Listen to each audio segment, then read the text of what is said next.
Kuzatuvchilarimiz va hamkorlarimiz ishonchini oqlagan holda birinchi remont loyihamizni yakunladik. Kamchiliklar yoki qiyinchiliklar bo'ldimi? Albatta, birinchi ishda har doim u narsa bo'ladi. Endi esa ikkinchi remont loyihamizni boshladik. Birinchiga qaraganda naq 8 barobar katta xonadonda remontini olganmiz. Aynan ushbu domda 6-qavatda joylashgan. Biz hozir Farg'ona shahrining eng gavjum Burxoniddin Marg'iloniy ko'chasidamiz. 135 kvadrat metrdan oshiqroq bo'lgan 5 xonali xonadonda remontini boshladik. Bizni qo'llab-quvvatlaysizlar degan umiddaman.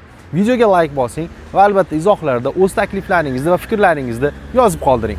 Ushbu xonadonimiz 5 ta xonadan iborat. Juda ham chiroyli uslubda albatta remontlarni yakunlashga harakat qilamiz. Qanday bo'lishini keyingi videoroliklarda albatta aytib o'taman.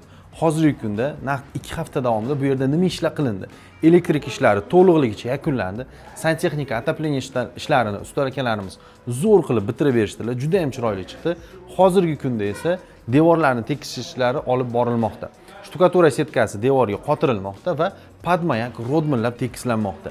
O'zi sezgan bo'lsangiz kerak, sertka qotirilishidan ushbu xonadonimiz emulsiya bo'ladi, ya'ni neoklassik uslubida remontlarini chiqarishga harakat qilyapmiz. Undan tashqari patologlariga gipsokarton ishlarini ham qotirish ishlari boshlangan. Bizni kuzatishda davom eting, bizdan uzoqlashmang, videoga albatta like bosing. Takliflaringiz bo'lsa yoki qanaqadir izohlaringiz bo'lsa, albatta kommentariyada yozib qoldiring, bizni qo'llab-quvvatlang.